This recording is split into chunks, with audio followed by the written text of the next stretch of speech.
Hello everyone, history and earth के एक नए वीडियो लेक्चर में आप सबका वापस से स्वागत है। तो लास्ट वीडियो लेक्चर में मैंने आपको कवर अप करवाया था कॉजेशन और एक हमने शुरू करा था एंड हमने दो टॉपिक कवर अप कर लिया था। लास्ट टॉपिक जो हिस्टोरियन एंड कॉजेशन से रिलेटेड था वो हमारा शुरू हमने नहीं करा था क्योंकि वो एक थोड़ा सा लंबा टॉपिक था।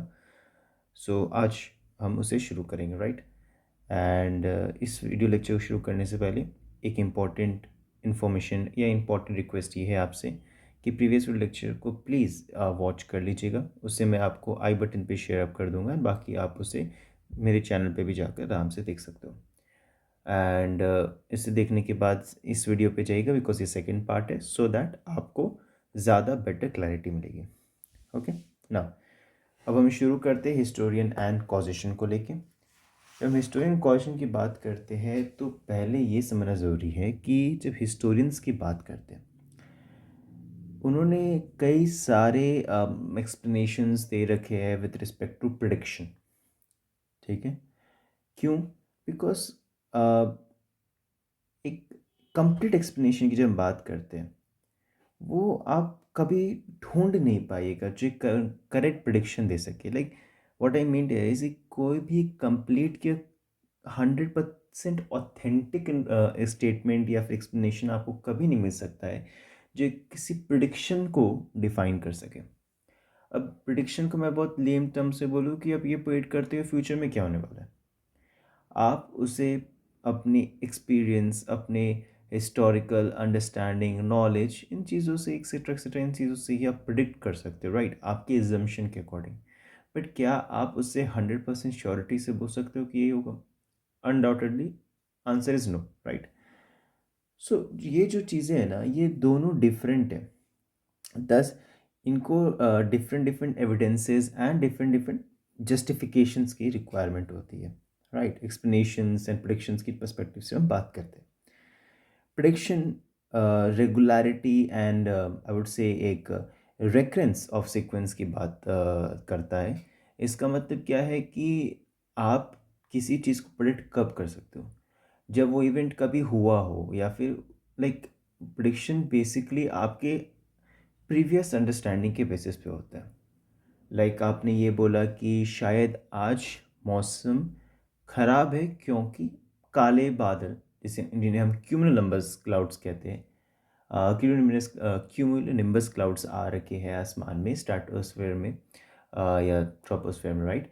एंड उसकी वजह से क्या हो रखा है, जिसकी वजह से आपको ये एक प्रिडिक्शन है कि शायद after certain point of time बारिश होगी, एंड शायद थंडर भी हो सकती है, एंड शायद हैवी विंड के साथ आपके थोड़ा डिस्ट्रक्शन का काइंड ऑफ थिंग भी हो सकती है। तो ये क्या है, क्योंकि ये प्रिडिक्शन है, हो सकता है कि ऐसा कुछ ना हो सकता है इंटेंसिटी कम हुई, हो सकता है इंटेंसिटी बहुत ज़्यादा हो। तो प्रिडिक्शन कैसे हुआ? प्रिडिक्शन पास्ट रिकॉर्ड्स या पास्ट एक्सपीरियंस के बेसिस पे हुआ कि प्रीवियसली ऐसा कुछ हो रखा है, एज रिजल्ट हम ये एक्सपेक्ट कर रहे हैं कि फ्यूचर में भी ऐसा होगा या हो सकता है।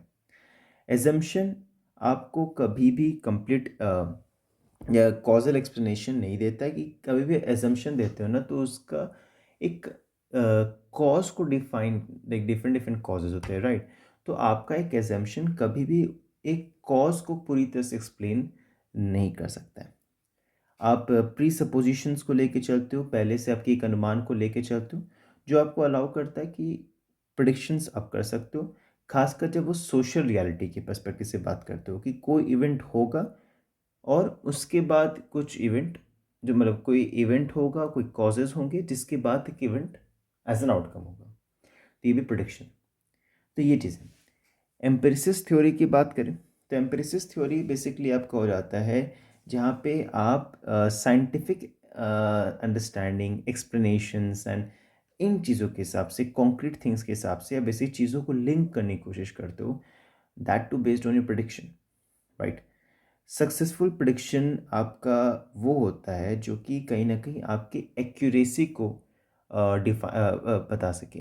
लाइक आप, मैं अगेन एग्जांपल वही लेता हूँ, लाइक बारिश होने की संभावना ज़्यादा है, there lots of probability that in future after a certain point of time there might be thunderstorm or maybe heavy precipitation in certain area, reason भी कि क्यूमुलोनिम्बस क्लाउड्स आ रखे हैं एंड टेम्परेचर आपका वार्म अप हो रखा है, जिसकी वजह से अगर आपने बेसिक ज्योग्राफी पढ़ा होगा तो आपका जो एक विंड का मूवमेंट है वो थोड़ा सा अपवर्ड है, राइट, बिकॉज आपका टेम्परेचर गर्म है, जिसकी वजह से मूवमेंट जो विंड का है वो अपवर्ड है।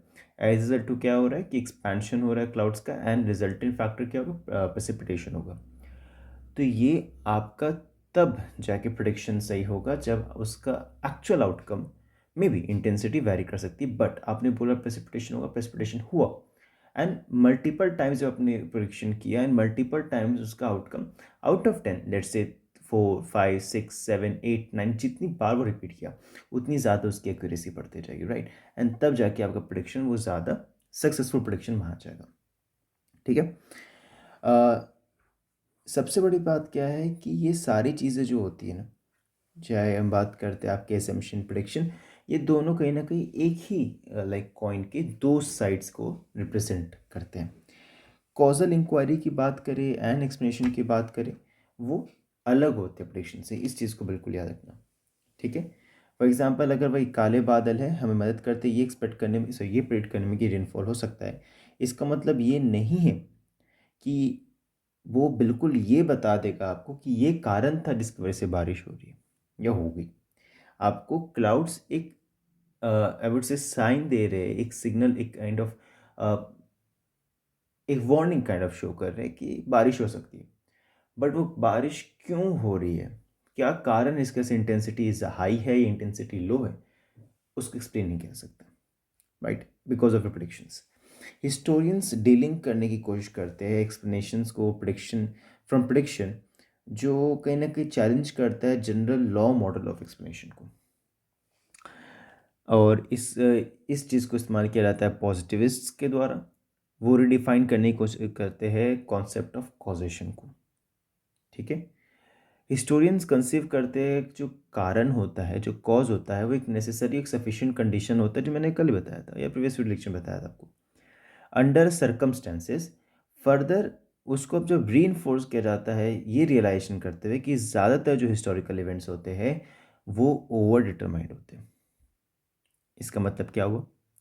इसका मतलब ये हुआ कि हिस्टोरियंस जो है ज़्यादातर ये एक कॉज को, ऑब्वियसली एक हम बोले तो एक एंटीसीडेंट कंडीशन की तरह देखते कि वो होगा ही होगा, वो नेसेसरी सफिशिएंट कंडीशन है एक सर्टेन सर्कमस्टांस में, पर जब उसको हम री करते हो बार बार ये रियलाइज़ करने के लिए कि ज़्यादा, जब री करते हैं तो हम ये चीज़ का रियलाइजेशन होता है कि ज़्यादातर जो हम हिस्टोरिकल इवेंट्स की बात कर रहे हैं उनको हम ओवर एम्फेसाइज करते हैं, शायद वो उतने नहीं होते पर उनको ओवर एम्फेसाइज किया जाता है। There could be more than एक कॉजल कंडीशन जो आपको मल्टीपल रिजल्ट दे रहा हो, एक कॉजल कंडीशन जो आपको सेम रिजल्ट दे रहा हो। Thus it would be difficult कि आप डिटरमाइन कर सके क्या कंडीशंस था जो कि नेसेसरी था एब्सोल्यूट सेंस में, जो एक स्पेसिफिक सर्कमस्टेंसेस को या स्पेसिफिक आउटकम को लाइक एज एन आउटकम उसका होगा। इसका मतलब क्या है कि ज़रूरी नहीं है कि आपका कोई मान लीजिए आपका एक आउटकम ए, उस ए के होने के पीछे मल्टीपल फैक्टर्स हो सकते हैं, राइट, एंड ये चीज़ बहुत डिफिकल्ट डिटरमाइन करना कि क्या वो कंडीशन था स्पेसिफिक जिसकी वजह से बार बार ये हो रहा है, राइट, तो ये चीज़ डिफ़िकल्ट है। हिस्टोरियंस जो है वो यूनिक और ओवर डिटरमाइन करने की कोशिश करते हैं कि क्योंकि वो अपने आप में भी यूनिक होते हैं ऑब्वियसली, वो आइडेंटिफाई करने की कोशिश करते हैं कुछ ऐसे कंडीशंस जो कि नेसेसरी है स्पेसिफिक सर्कमस्टांसेस के होने के पीछे। ठीक है। Popular assertion and adverse balance of payment की बात करते हैं। ये लाइक जब लोगों की ऑब्वियसली गुस्सा ज़्यादा बढ़ना शुरू हुआ, लोगों ने सपोर्ट करना छोड़ दिया, बैलेंस ऑफ पेमेंट क्राइसिस होना शुरू हुआ, तब जाके देखा जाता है ब्रिटिशर्स कंपेल हुए कि अब वो रूल नहीं कर पाएंगे, एंड एज अ रिजल्ट उनको पावर ट्रांसफ़र करना होगा किनको, इंडियंस को, राइट। जब हम कंपेयर करते हैं वो सारे सिचुएशंस जो कि पहले से हो रखे एंड एक परसेप्शन ड्रॉ करते हैं एंड एक्शंस देखते हैं डिफरेंट एजेंट्स का, जब उनको इस्तेमाल करते हुए कैसे एजेंट्स का इस्तेमाल किया गया है, तो उससे हम एक रिलेटिव सिग्निफिकेंस को असेस कर पाते हैं of different existing conditions. Right. Basically हमें ये डिटरमाइन करने के लिए कि क्या क्रूशियल डिफरेंस है कंडीशन और रीज़न के बीच में, प्राइमरीली हमें ऑब्जेक्टिव कंडीशन को देखना होता है एंड सब्जेक्टिव रीज़न को देखना होता है। जब इन दोनों को साथ में लेके आते हैं ना, तब जाके उनका क्रूशियल डिफरेंस देखने को मिलता है, राइट। स्टूडेंट्स डिटरमाइन करते हैं कुछ फेनोमेना, जैसे कि historical analysis, actions of agents and phenomena of operating external condition. ये तीन है, इसे याद रखिएगा, इसमें समझाने जैसी कुछ नहीं है। सिक्वेंशियल अरेंजमेंट ऑफ इवेंट्स की बात करें, ये बिल्कुल एक्सप्लेन नहीं करता है इस चीज़ को। डिटेल डिस्क्रिप्शन जितने भी पॉसिबल कंडीशंस के होते हैं एंड रेंज ऑफ एक्शंस के होते हैं, वो कॉन्स्टिट्यूट नहीं करते हैं कॉजल एक्सप्लेनेशन को। इसलिए ये समझना ज़रूरी है कि आइडेंटिफाई करना ज़रूरी है कि कॉज जो है वो नेसेसरी एटलीस्ट कुछ सर्कमस्टांसेस के अंदर तो होता ही होता है। सिंगल कंडीशन की वजह से कोई इवेंट हो सकता है या उसका वो पार्ट हो सकता है। कोई सिंगल कंडीशन किसी इवेंट के होने के पीछे पूरी तरह से हो सकता है या उसका एक पार्ट हो सकता है। वो सफिशिएंट भी हो सकता है, नेसेसरी भी हो सकता है, या फिर इनसफिशिएंट भी हो सकता है, बट नेसेसरी भी हो सकता है। कई सारे कंडीशन की वजह से आपका सेम आउटकम हो सकता है कि वो सेम तरीके से ना हो। आउटकम सेम हो सकता है पर मे बी जो स्ट्रक्चर है या प्रोसेस है या जो वे है वो, या फिर जितनी बार वो हुआ है वो अलग वेरी कर सकता है। जब रीडिफिनेशन देखते हैं ऑफ द कॉज, वो बिल्कुल अफेक्ट नहीं करता एक्सप्लेनेशन के पोटेंशियल को जब इंक्वायरी की जा रही होती है, ठीक है। हिस्टोरिकल एक्सप्लेनेशन की बात करते हैं, वो प्रोवाइड करता है कि व्हाट, वाई, हाउ, व्हेन एक इवेंट हुआ, बट उसको प्रिडिक्ट नहीं कर पाता है। देयरफॉर हिस्टोरिकल अकाउंट्स जो होते हैं वो ऑफर नहीं करते प्रेडिक्शंस को, पर इसका मतलब ये बिल्कुल नहीं है कि वो एक्सप्लेनेशन नहीं दे सकते। अगर पूरी तरह से एक्सप्लेन नहीं कर सकते, पार्शियल एक्सप्लेनेशन बिल्कुल दे सकते हैं। इवेंट्स जो होते हैं उनको ट्रीट नहीं किया जाना चाहिए एक ऐसे हैपनिंग की तरह जो कि बाहरी दुनिया में हो रहा है, बट एक ऐसा परफॉर्मेंस है बाय डिफरेंट ऑब्वियसली एजेंट या पर्टिकुलर एजेंट के द्वारा, जिसको एक्सप्लेन किया जा सकता है इन अ मैनर जिसके पीछे कोई ना कोई रीज़न या मोटिवेशन है, ठीक है। लेकिन इसका मतलब ये है कि कोई ऐसा फैक्टर नहीं जो कि एक्सटर्नली आपको मोटिवेट करो, रादर इसका खुद का एक अपना एक होने पीछे रीज़न या मोटिवेशन होता है। रीज़न एक्सप्लेन किया जाता है बाय बिल्डिंग अ लिंक, किसके बीच में, पर्पस और action. Reasons are not the right kind of causes. Causes का एक अच्छा एक अच्छा आई वुड से एग्जाम्पल तो नहीं खोलूँगा, एक एज अ पार्ट हम बोल सकते हैं, रीज़न उसका एक अच्छा पार्ट नहीं होता है, क्योंकि रीजंस जो होते हैं वो इंटरनली लिंक होते हैं एंड उनमें एग्जिस्ट करता है एक लॉजिकल कनेक्शन। खासकर रीज़न और एक्शन के बीच में एक लॉजिकल कनेक्शन होता है, और ये जो रीज़न और एक्शन का एक्सप्लेनेशन होता है वो टेलीलॉजिकल होता है नेचर में, राइट।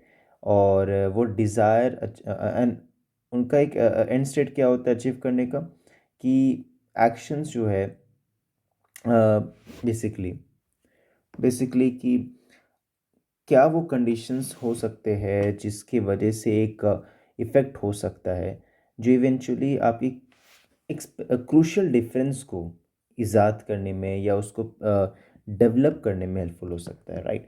तो एक जो अचीव करना जो डिज़ायर एंड स्टेट है ना थ्रू एक्शंस, वो भी एक इम्पॉर्टेंट मोटिव होता है। ओके, हाउर जो कुछ एक्सप्लेनेशन, ये जो एक्सप्लेनेशंस है वो डिफरेंट हो सकते हैं from perspective of reason as well as law model, जो कि पॉजिटिविस्ट ने इस्तेमाल कर रखा है। अब पॉजिटिविस्ट क्या होता है वो जब आएगा तो मैं आपको बता दूंगा। सिंगल कॉजल स्टेटमेंट की बात करें, वो एक्सप्लेन करता है या कोशिश करता है एक्सप्लेन करने की, पर वो प्रेडिक्ट नहीं कर पाता है, ठीक है। एक एक्सप्लेन कॉज आपको एक्सप्लेन कर सकता है कि क्या हो सकता है, बट उसको प्रेडिक्ट पूरी तरह से नहीं कर सकता। Relative neglect of predictions does not weak their explanation, right। And students जो कि बेस करते हैं अपने एक्सपीरियंस को अवेलेबल मटेरियल में, वो कोशिश करते हैं कि इन्वेस्टिगेट कर सके कि क्या जो एक्सप्लेनेशन है वो कितने हद तक एक रियलिटी को प्रेजेंट कर पा रहे हैं। तो ये बेसिक अंडरस्टैंडिंग है कॉजेशन को लेके। आई नो कुछ डिफ़िकल्टीज़ आपको यहाँ पे हो सकती है समझने में, क्योंकि हिस्टोग्राफी थोड़ा डिफ़िकल्ट होता है जब तक आप उसे बेटर वे में समझने की कोशिश नहीं करते हो। तो इसका बेस्ट वे क्या है समझने का? मेरे वीडियो लेक्चर्स को मल्टीपल टाइम्स देखिए, इनके वीडियोज़ को सुनिए एंड देन अपने नोट्स खुद बनाइए, राइट?